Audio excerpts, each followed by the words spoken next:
Welcome to All Bodies on Bikes, the podcast, where all bodies are good bodies, all bikes are good bikes, and all rides should be celebrated. All Bodies on Bikes is a movement to create and foster a size-inclusive bike community. So join your hosts, I'm Maggie. And I'm Marley. As we explore the complexities of the biking world, help us break down barriers and create the world that we want to see. And don't forget that all bodies really means all bodies, not just larger bodies, but bodies of all sizes, ages, races, abilities, genders, sexualities, and beyond. Come along for the ride.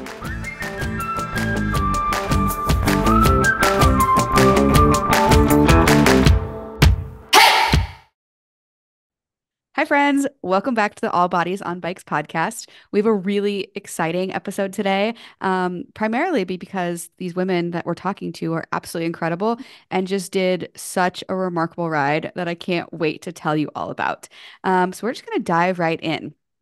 So Ozark Gravel Doom. This race calls itself a beautifully evil bikepacking event in the South. With two distance options at 400 miles and 196 miles, this event doesn't have any podiums or prize money and is entirely self-supported. The 2024 edition took place this past weekend with the fastest male finisher of the 400-mile Doom category, finishing in 45 hours, 42 minutes, and the fastest woman coming in at 2 days. That doesn't make sense. Yeah, it does. 2 days, 4 hours, and 15 minutes. So a couple hours more than the male finisher. I don't have any information on any non-binary finishers, but if we get that info, we will add that into it. And I apologize for that. Today, we're catching up with three incredible women who completed the Despair distance, which is 196 miles. Jannine Fitzgerald, Diana Gibson, and Jennifer Swaartout. Tune in as we hear about their inspiration for riding this event, the challenges and triumphs, and why at 50 years old, they feel stronger than ever. Welcome to the show, guys. Thank you. Yeah.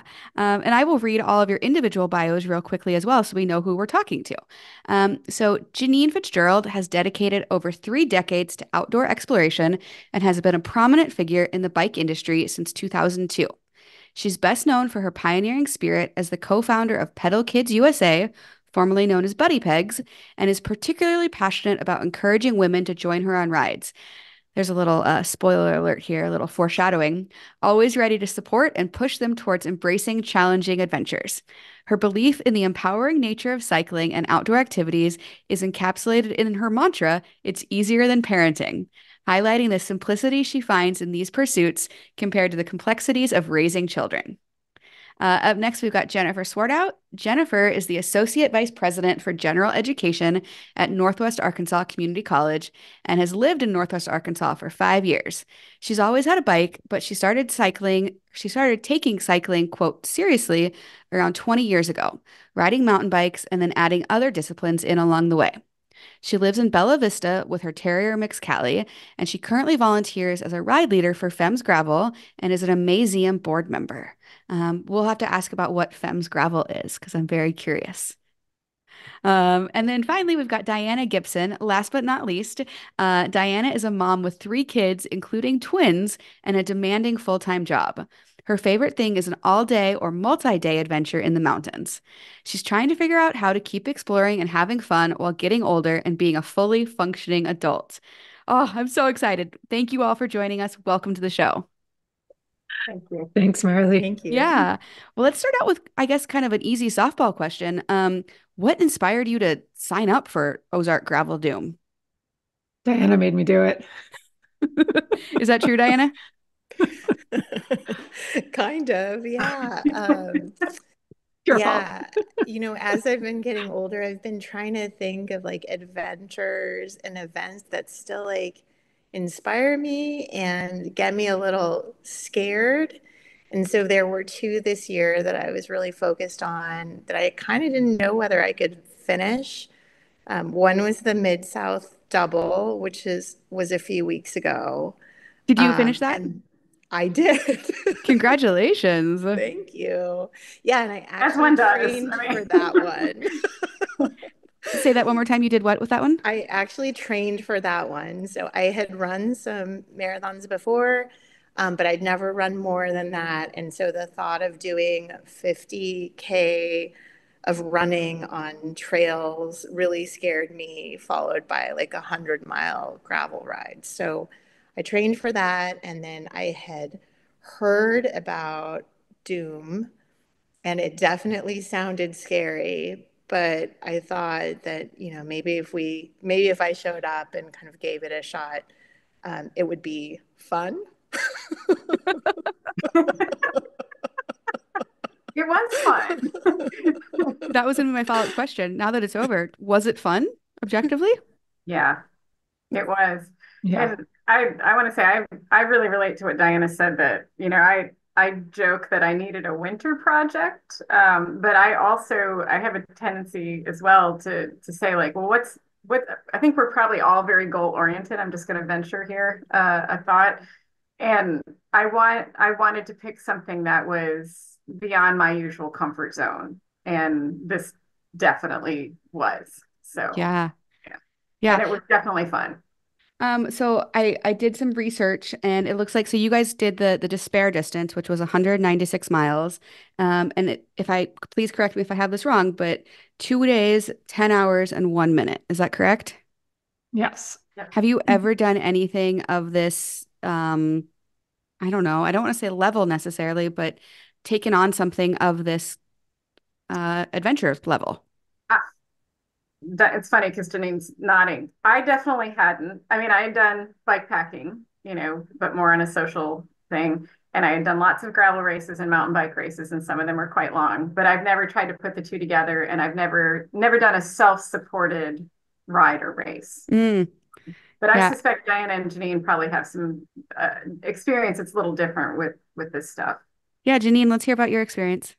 Yeah, living in the Mountain West, I've had bike packing experiences. Maybe, there used to be a race from Montana to where I live in Victor, Idaho, and that was a multi-day self-supported, probably about 400. And then have done kind 400 of miles? this that was 400 miles, 350, Wow. 400. But um, there's also the San Juan Hut trip, and that's a multi-day. You're staying in huts at night. So definitely multi-day, pretty self-supported adventures. I would say this one was different in the sense that I guess having a loaded bike and tossing in all of that single track, that 20 miles of single track was definitely a challenge. And then on top of it, like 18% gradient gravel climbs. In the Mountain West, it's you climb forever seemingly, but I don't hit those types of pitches. Yeah, it's a different kind of climbing out there. It's different. So it definitely felt physically more of a challenge.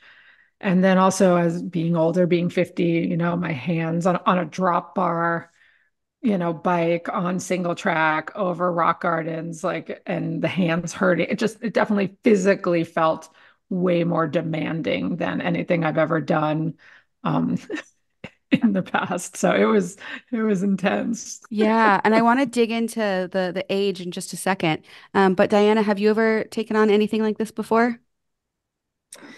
Yeah, no, not really. I've done a lot of backpacking trips and hiking. I grew up backpacking with my dad and my family, and I've done a lot of bike racing, but I'd never really put the two together before.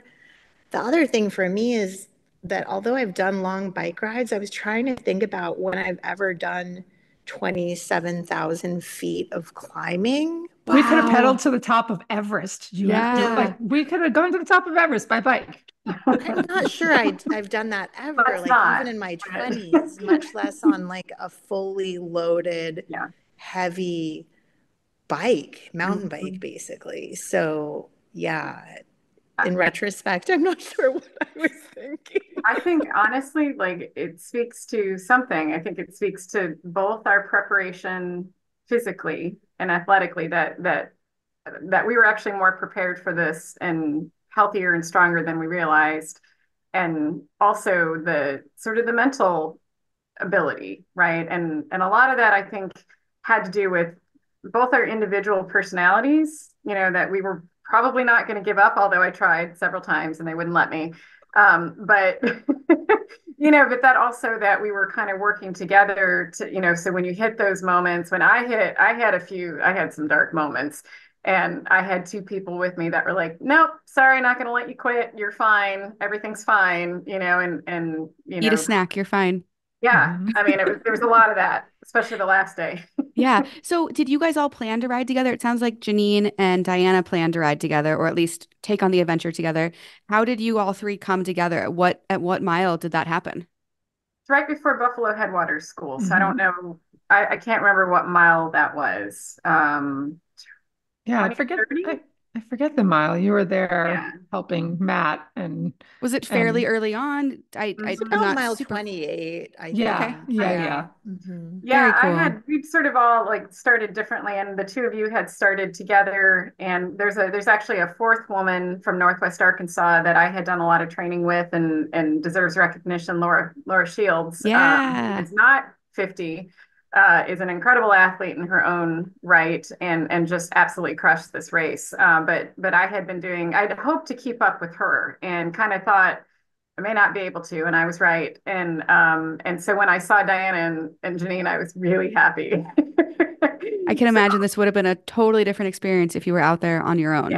Yeah. absolutely. I Which, think it might have even been a different outcome. So speaking of, there is still somebody out on the course right now because there is no time yeah. cutoff. I know. So, And that storm the other night, I was thinking about those yeah. folks that were still out Yeah. there. I Oh, think I think their name is Kendall. So Kendall, if you ever hear this, we are rooting for you. Yeah. Last yes. time we checked, she was at Ozark and had about 115 miles left to go. So probably another 2 days at the pace she's going. So, Mm-hmm. Go um, Kendall. well, let's talk about the fact that you are all either just turned 50 or about to turn 50. What is the significance of that? I mean, I would say for me that I feel personally that I'm in a space right now that I could spend more time to focus on my fitness and getting ready for this. It's been years of adventures from backcountry skiing to like Diana backpacking that I feel like that mental, like being ready mentally is something that I feel I really appreciate that I have because it's what allows me to kind of dive into these adventures and feel excited about it. It's very rarely that you'll see me like get sad when I'm out having an adventure because I'm like, I'm on an adventure. Yeah. Except for if lightning and a storm comes in, I panic. I have this visceral reaction to like storms like that. And so you might see me lose my mind, get sad, or if it's super hot, I don't love it. I have to really dig deep to stay positive. But so I feel like as I get older, that mental piece becomes stronger and stronger. It's Mhm. just um, the challenge becomes the physical part. And so, which was interesting, Jen, for you, because you were so strong physically. I was so impressed with you. And I think that with if some of those mental pieces, that mental toughness piece, as you grow with that from more adventures like this, I think that you could have been right up there with Laura for sure. So Honestly, that I'll get all emotional. That means so much coming from you. And I mean, you both are such incredible athletes and adventurers. And like, I think I'm in like this midlife space, where lots changed in my life in the last 5 years. And so a friend asked me, is this an exorcism? Like why would you choose this? And I really approached it with a lot of joy and surprise. Like, I am shocked that my body is doing what it's doing right now for a lot of reasons. And it's so exciting because I think we have this narrative that our bodies are only going to decline, right? And those injuries are real. Like, the if you're an endurance athlete, you haven't gotten to this space probably without, you've got arthritis in your hands or your feet or something like that. And I do have some of that, but I have been absolutely shocked at how resilient my body has been, particularly. I'm sure it's because I was so scared when I signed up for this race. I was saying that I was like, 30% excited and 70% terrified. That was like November when I signed up. And then by the time I got to the start line, it was kind of flipped, like I was still pretty nervous, but I was mostly excited. And I knew in order to finish, to have a chance of finishing, that I would have to be really methodical about this, which is not, frankly, my wheelhouse. And so I put in a really, specific plan, thinking like, well, at least I'll show up at the start line having done everything I can possibly do to be physically ready. The other prongs were like the outdoor stuff, like orienteering, or just and just being comfortable in a remote place. I had no, and I knew it would be remote, but I had no idea it would be that remote. Mm, And so I think those are the pieces that are so new to me, like again, I've done some camping and bike packing and stuff, but this was really a whole other level. So ignorance was, I think, Diana, you said ignorance was on your side once to me, like about this race. And that's definitely, it was helpful that I didn't really know all of what I was getting into. yeah. So Jen, do you think the Jen from 5 or 10 years ago could have done what you just did? no, No. not at all. Yeah. What about you, Diana? What does it mean to be 50 or when is your birthday? Are you already 50? Yeah, no, my birthday's so my birthday's in June, so I am almost 50, and I've definitely had that kind of at the top of my mind. And for me, I would say, just because I do have 3 kids, I have a job, I have a lot of responsibilities. I don't have a ton of time to train, and so I am getting slower, and that's been actually kind of hard in a lot of ways for me. So it's meant like sometimes I'll do the short version of the event in terms of like always doing the long version in the past, and just taking it a little bit easier on myself. But on the plus side, I know lots of older people say this, but I've stopped caring about what people think as much too. Absolutely. Yes, And Yeah. that's exactly. been really liberating. So I'm kind of okay with it. And I'm a lot less scared of failure now than I was when I was younger. I just really don't care now. And I maybe have more of a sense of urgency too. Like I'm definitely not getting younger and I'm not getting faster. So if I'm inclined to do something or try something, like why not do it Yeah. now? Yeah. Yeah. Oh, I And love that. I You're felt being like quite that humble. in my 20s or He 30s. is. She's being very humble. You're just like watching you do the double and coming in from each thing with like this huge smile, and not at all, seemingly not even in the spirit world, just like, okay, I know I gotta rest, I gotta get ready for tomorrow. Like, so sure, I would say I agree with you that I think the attitudes that we have now going into events are different. It's not as much that fear or feeling like we have to prove something. But Mm, surely, Diana was, I felt like even just this weekend, just having that sense of like, Jen, wouldn't you say like that rock, Yeah, you that know? leadership, really both of Yes.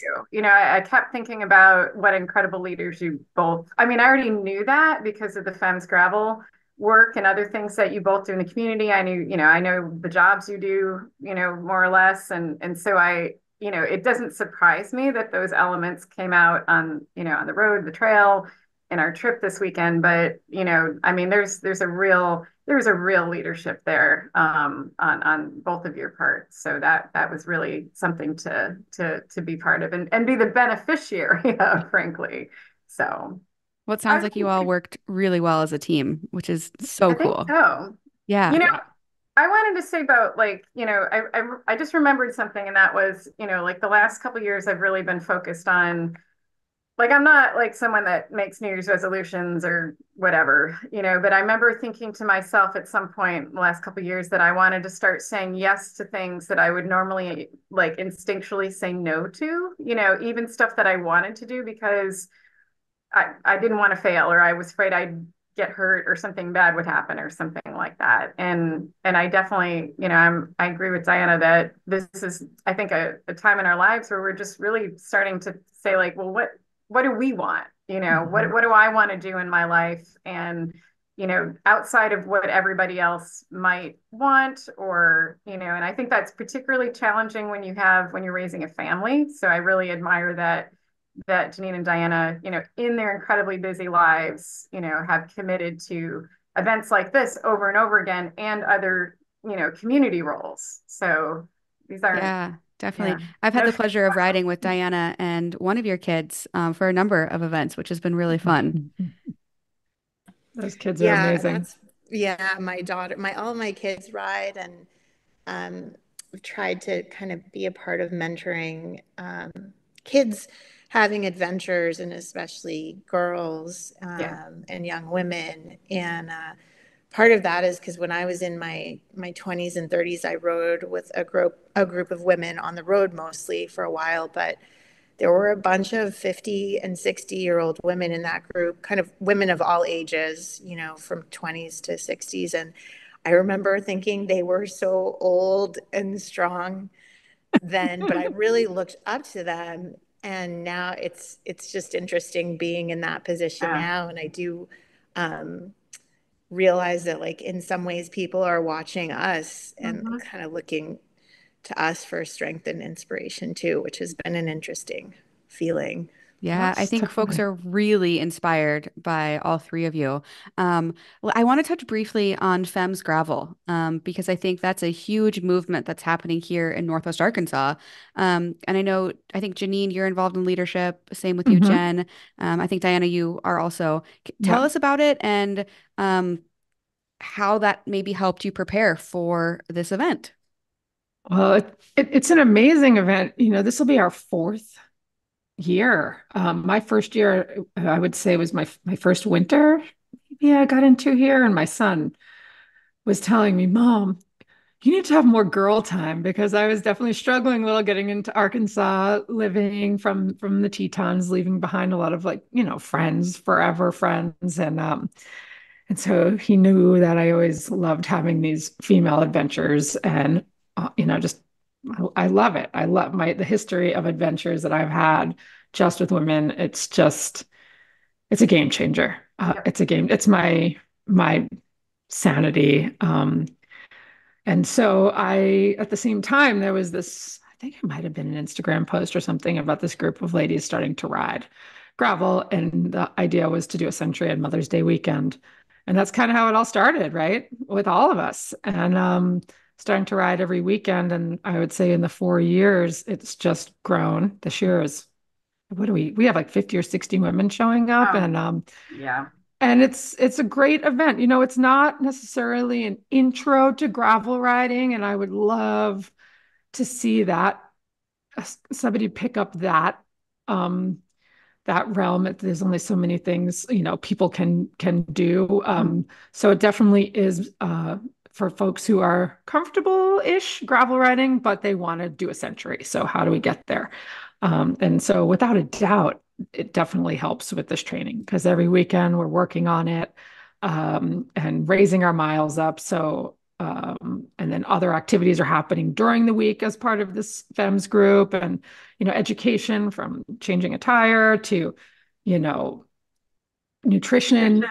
I Yeah, mean, that's huge, that right? was In huge. Yeah, and we're going to itself. talk about that because I want to know Yeah. how you all handled that Yeah. out on the course. Yeah. But So FEMS, yeah, it's great. It's awesome if anyone's Yeah. listening and they do gravel ride and they Yep. they feel somewhat comfortable on a gravel bike, can at least feel, ride 30 miles and feel okay, then they should definitely think about starting with us next year. It's awesome. yeah, and Yeah, that, I travel far too much to do it on the regular, but I've gotten to attend a couple of rides and they are Yeah. really well done. And it's you, they teach people how to ride in a group and how to yep. pace line and so many important skills if you want to be efficient on your bicycle. Hmm. So I feel like we should acknowledge, the co-founders. That's Heidi Nelson And and Amy Amy Ross. Ross, and they're pretty sure Amy's around our age, and Heidi's probably in her 40s as well. So I think again with the theme of midlife, athletic pursuits. I mean, they're two of the also very talented athletes and Hmm. community leaders. So grateful to Yeah. have been a beneficiary of They their might be mad at us for aging them. totally. Yeah, friends, if I'm I, not sure they're as old as we sorry. I don't think that who's as old as there's no one as old as are. we No are. one's as old as You we guys are We are definitely the ancient. oldest, yeah, of all the groups, We're but the oldest of everyone. Do you sorry. actually, that's a really good question. Do you know, were you the oldest folks at the event?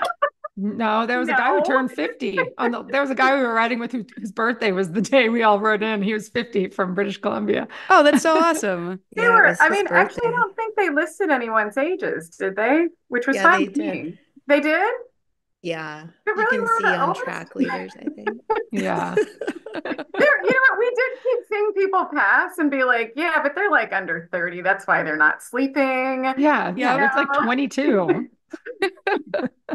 Well, let's talk about the logistics of this a little bit. So you were out there 2 days, 10 hours, and 1 minute. I got some rapid fire questions and then we'll get the details. Did you sleep? Yes, Yes. Yes. Okay. Tell me camped. about that. We camped every night. Okay. Yeah, both nights. Both Oh, nights. okay. Yeah. This seems a lot more approachable.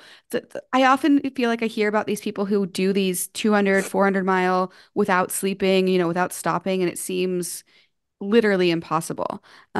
So tell me your strategy. How many hours of sleep did you get a night? How often were you refueling? Are there places to refuel out there? Are you literally carrying all your food for 200 miles? I carried a lot. I think we maybe each of us had a slightly different strategy, but you have to be prepared, to really fuel up to 4 or 5,000 calories a day, and like I said, we should probably speak individually about planning, but like, for me, I was really afraid of not being able to reach the resupply spots. And the first day, for instance, if we were going to do 60 or 70 miles in one day, there was no resupply, and so, I'm trying to think if there was a water, I mean, Hmm.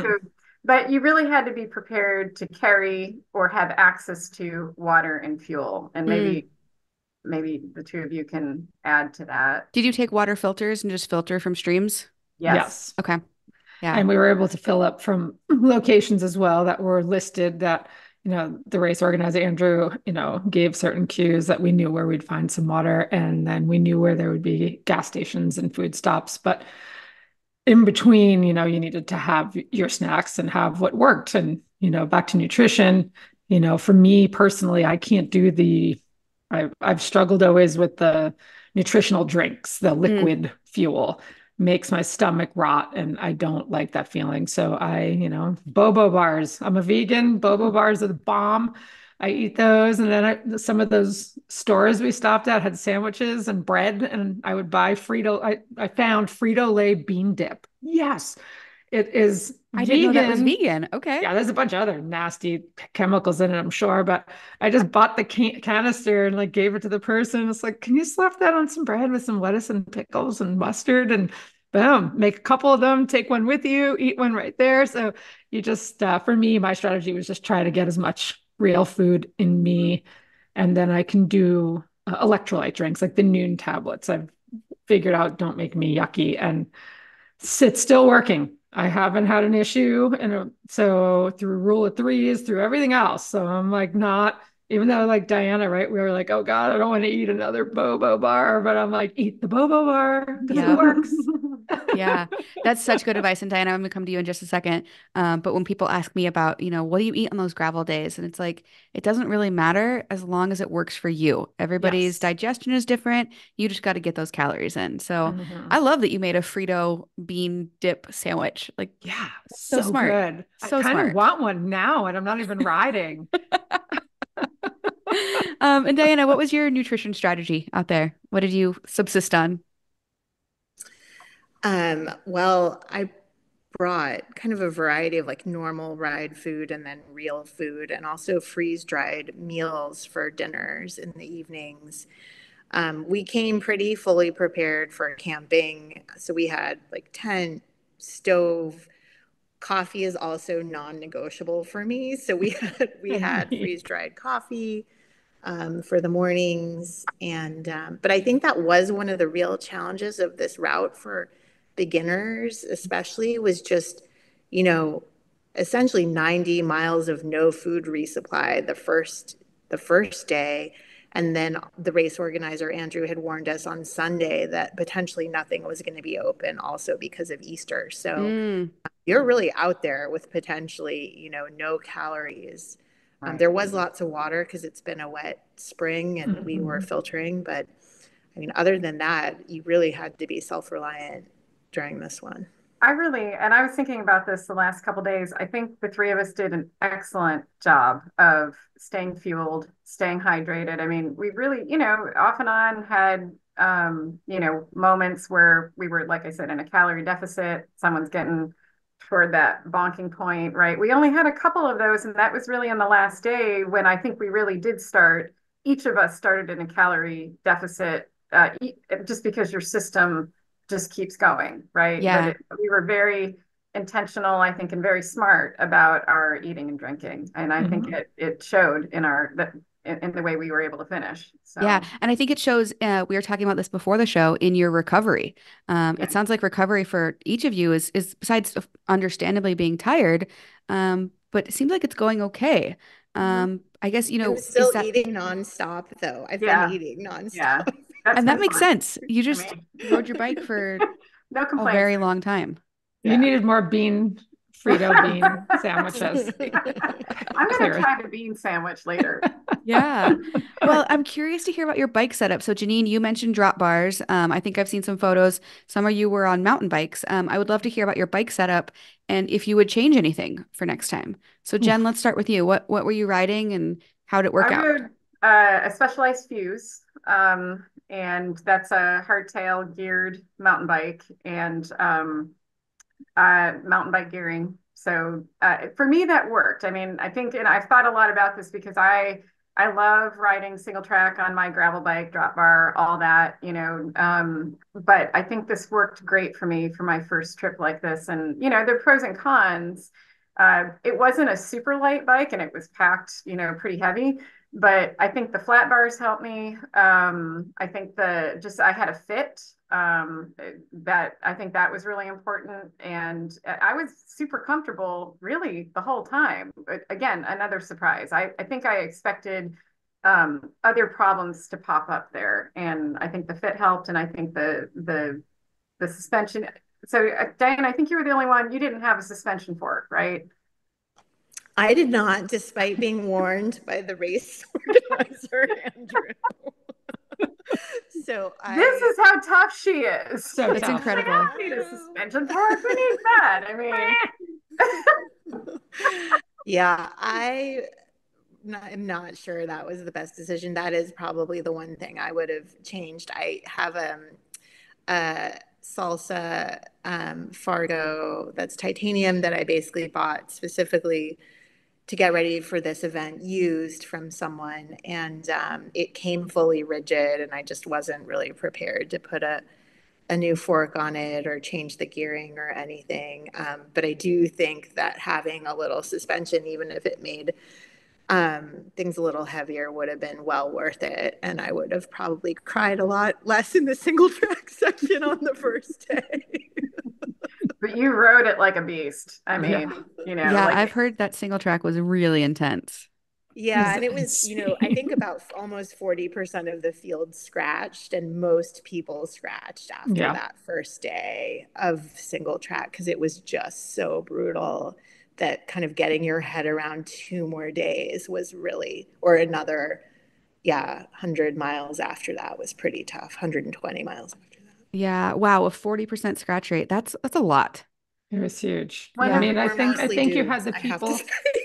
well, the folks who were looking to, really go and race it, and went yeah, light and didn't yeah, have all the things. They right. realized that took a while to get through all that. And all of a sudden it was like, uh-oh, Yeah. this is not maybe going to work out. And, I but think when the bike choice, yeah, I would say was personally for me was probably the bigger thing. I have the same bike. I have a Salsa Fargo. I love that bike. I've ridden it. Mine's from like 2014, and had to Frankenstein it back to life a little bit. But I did put a suspension fork on the front of it, and that was huge. But I went with drop bars because that's what it comes with. Because I have a lot of hand stuff and carpal tunnel, and that drop bars give me more hand positioning. I do struggle a little bit more with my mountain bike. Um, but in hindsight, I would have changed it and I would have gone with flat bars, just with all that technical descending and single track being in the drops is just it's hard in the neck. It's hard in the it's hard. It was hard. So I would have changed that. But I felt, Diana, I felt for my Fargo, I loved, it's essentially a mountain bike. The Fargo is it's they used to make a bike called the El Mariachi Salsa, and it's essentially a El Mariachi with drop bars. And so I thought the gearing was awesome for climbing. It would have run out on more flats, but Mm. that really wasn't much of a problem on this ride. So I never felt like I ran out of gearing on the high end. And so Yeah, um, 27,000 feet of climbing. That is a lot of climbing. yeah, but As Yeah. a they're side heavy.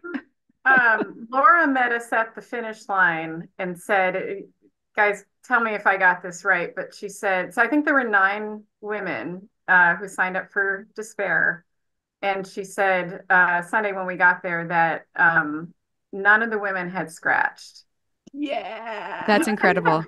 Yeah. And We're honestly, not like, you surprising. don't say. Yeah, And not I kept surprising at thinking all. of like you two. I'm like, you know what? They've had children. They've been through childbirth. This is fine, you know. Like, Yeah. Well, that kind of goes to my next question. So, Janine, I know your mantra is this is easier than childbirth. Um, Well, or not easier than childbirth, parenting. Man, easier than parenting. Yes. childbirth was easier than parenting. So, is that something that you remind yourself of during the ride? And then for Jen Oh and yeah. Diana, did you have any mantras you said to yourself to keep yourself going? I think I just really focused on what was my self-talk, you know, and I kept having to, and this was really helpful for me, just assess the facts on the ground. How is my body? Do I have all the things I need? Do I have water? Do I have food? So my challenge, frankly, was just sort of periodic anxiety, you know, Mm, that I was going to die in the woods somehow. I mean, you know, like I'm a suburban girl, right? I'm from suburban Detroit. I didn't grow up anywhere. I mean, outdoors. We played outdoors, but there was just nothing. There were no family trips out to do wilderness camping. I literally didn't know anybody who did anything like that, you know, any time in my childhood. And so, you know, here I am 50 years old, kind of, you know, exploring that stuff. And I was nervous about it. You know, I mean, I think when you grow up in a place where there is no, like, isolation is bad, right? If you end up in a place where there's not a lot of people or a lot going on, that's dangerous, right? And so for me to kind of get to know the woods and the wilderness as emptiness is safe, has been a real game changer. And like I just had to, like I said, keep thinking about like what are the facts on the ground? You know, do I feel okay? I've got these 2 people with me, you know, I've got a tracker. And so and honestly, like for most of those miles, and this is what I think is remarkable, I really was in this beautiful state of flow most of the time, even though there were really hard climbs and stuff. I was mostly just in my head and kind of happy because I was pedaling. So you know, they're definitely, that wasn't all the miles. You know, some of Mhm. the miles were like, I don't know if I can do any more miles, right? Especially mm, on that last day. That was the last few hours of the last day were really rough. But for the most part, I just kind of focused on thinking about what was going right. I love that. We didn't have any tire slashes or anything. We had basically zero mechanicals, and Diana's going to have to talk about her brakes in the last few miles of the trip because she burned out her brakes. But Oh, you know, wow. we we really it's like there was no reason not to keep going because it was all going really well. Yeah. Weather was perfect, everything. Diana, Yes. what happened to your brakes? Oh, yeah. Well, I can, yeah. Um, so I'll talk about my kind of coping mechanisms first, if that's okay. Yes, please. So I had some pretty low moments, Jen, and Jannine can attest on the final day, a little bit of bonking, definitely not enough dinner the night before, and then just some really serious chafing. I only brought one chamois for the whole trip, and in retrospect, I should have brought another one with a completely different seam pattern too, just to Mm, shift things up. But I was in a lot of pain, and when that happens, actually, and I have to go really deep, I just end up counting. So there were all these steep hike a bike sections where we were just pushing our bikes up like 20% grade, and I was just counting steps, like count the next 5 steps, count the next 10 steps.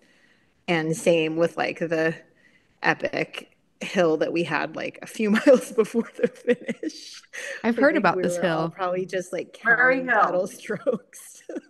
Murray Yeah, Hill. Murray Hill. Yeah. Thank Murray you, Hill. Andrew, for putting that Yeah. on this note. Yeah.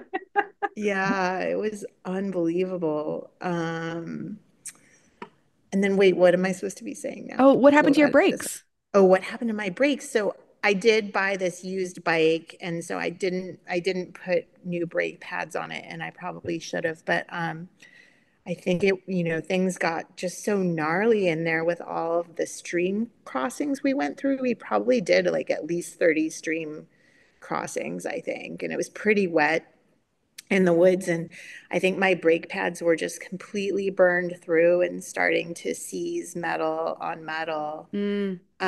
So Janine told me I had to just send it on the descents and not touch the Like brake. my favorite part. And Diana's like, all right, here I go, And you're here today, so it worked out. But But I remember wow. like, you remember Thankfully. like, because I don't know how, Diana, you were probably, this is what I imagine. I didn't get to ask you about this, right? So I don't know, was it like maybe 5 miles left to go when we hit pavement? And then we had to kind of go through town to get back to Horseshoe Canyon. And Janine had said, Diana's brakes are toast, and I said, what? Sorry, what?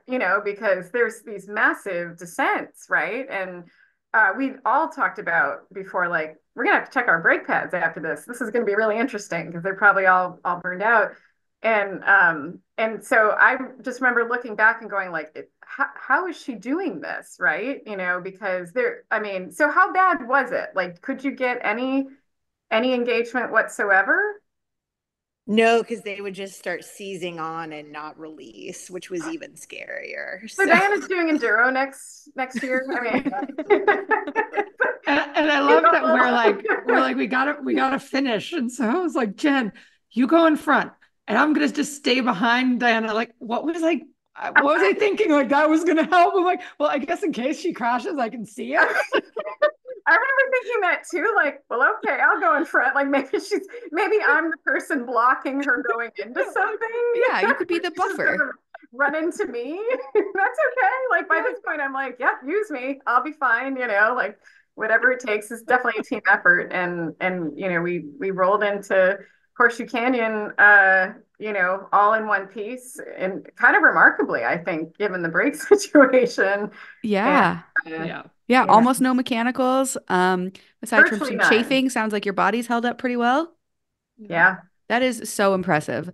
Well, I have one last question, and then I have our final two that we ask every guest. I feel like we could have this conversation forever, and I think you three need to go have a download over a cup of coffee somewhere because you got Yeah. stories. Yeah. But I guess, your perseverance on this was incredible. And so, what advice do you have for how to keep going when you really just want to quit a ride? What would you tell folks? Do it with friends. Mm, I mean, I think one of the things I thought a lot about on this trip was I'm not sure I'm built to do these sorts of things alone, even though I find it so fascinating that lots of people on this race, were doing it solo. But, I think it does help to have people around you, and everybody's different, and I also think that, if you're someone like me who has struggled with anxiety, the best thing you can do is prepare, because then you have facts on the ground that say, here's what I've done that will make this safe, and doable. So preparation and interdependence. This was a tremendous lesson from beginning to end. From when I started training, so many people helped me prepare for this race. I can't even tell you. So that's what I would say. This is not something that really you do alone. thank you. Janine or Diana, any sage words? Yeah, it's interesting. My husband just passed on a podcast to me from Sam Harris, an episode about problem solving. And, we are like, whoever thinks that you're just going to live, there's going to be a time where you're problem free. It's just not a thing. Like you problem solve. That's part of who we are as humans. You're constantly problem solving. And that's what these adventures are, it's problem solving. But in the long run, It's awesome problem solving. You're making it happen. You're out in these beautiful terrain. I mean, my mind parts were blown out there. Jen, how many times was I like, oh my God, oh my God. And I'm from the Tetons. I mean, like that is gorgeous. And I was just blown away. So if you can really look at it as it's present, it's like you're present. It's Yeah. not like with parenting. I'm not, you wondering if am I screwing up my child, or there's these things that can manifest. But when you're on adventures like this with cool women, you're just problem solving, but it's like it's just present Yeah. problem solving. It doesn't feel heavy. Right. Obviously, if you get sick and you're hurting, yes, but you have it in reach. You have a lifeline. You try to get help if you need it. So I think it's just trying to enjoy the moment. Be present and realize that it's the best kind of problem solving. Mm, good advice. What about you, Diana? What would your advice be to folks when things get really tough? Yeah, I think for me, it's helpful, always helpful to just acknowledge that you're going to have a lot of highs and lows, both physically and mentally, and that's just going to be part of it. And so I think focusing on just the next mile or the next like aid station or the next rest stop and kind of not overthinking beyond that, or just if it's a multi-day trip, just thinking like about the current day and breaking things down into kind of discrete goals is super helpful in terms of getting yourself to keep moving forward. Yeah. That's what I was focused on. You can tell I was in a lot more survival mode than maybe anyone else on this one. Oh, no, that's not true. You Maybe didn't seem Janine. I like think it. Janine was okay. I mean, or she didn't reveal it, but I was digging deep, that's for Yeah. I sure. had I had some dark nights of the soul, some of them in the middle of the day. So I've never heard that before, but I like that expression, dark nights of the soul. Yeah. Well, you guys, congratulations on an absolutely epic adventure. Will you sign up for it again? So on Sunday night, I said, this was lovely and this is amazing, and I never need to do anything like this again. And within 24 hours, I was like, somebody tell me not to do this again, but it's strangely addicting. If I did it again, I would prepare even more. I Mm. would have to take my experience to the next level in order to do it well. But I don't know. I'm curious, what do you two think? I don't know. I would have to think about the bike. I would have to think about whether or not they're going to pull out some of that single track. I love single track. I love the rule of three. I Yeah. know, but I would say if you are planning on riding Hazel Valley or doing the 100 or the 200 rule of three, go do Despair first, because mentally I feel like I am ready to take on the world Oh yeah. now. And all of that stuff does not even remotely feel scary. Obviously, there's issues with weather or heat or mechanicals, but whew, I would have to, I don't know if it's with you two ladies, I'd go do it. If you said, let's do it, I'll do it. Let's do it. Okay. What about you, Diana? Will you take it on again? I think I'm still at a no. That is fair. No, Well, thank I will say, you. hearing you guys' adventures, and then I'm hosting a warm showers person who, are you guys familiar with warm showers? Yep. Yeah. So it's a website where traveling cyclists can stay with folks for free, essentially. So he stayed with me before the event, and now he's staying with me again. And then I have another friend, and just hearing their stories, it makes me want to sign up for it. But I don't know that I should realistically, but we'll cross that bridge later. So Yeah. An incredible community, and I feel like I made so many new friends this weekend instantly. I mean, beyond the deepening, I think, of this friendship between the three of us, I just met all kinds of strangers that were instantly friends, and yeah. that's remarkable to me. That's And I think bike. that's what I'm intrigued by. The bike riding I haven't thought about, but hearing you guys talk about it, and I know how strong of riders all three of you are, would make me seriously, I would need to train a whole lot, which is fine. Same. So, yeah. Well, thank you so much for spending your afternoon. Make sure you rest, recover, and I can't wait to see more photos that come out. Love all of you. Bye, Thank guys. you.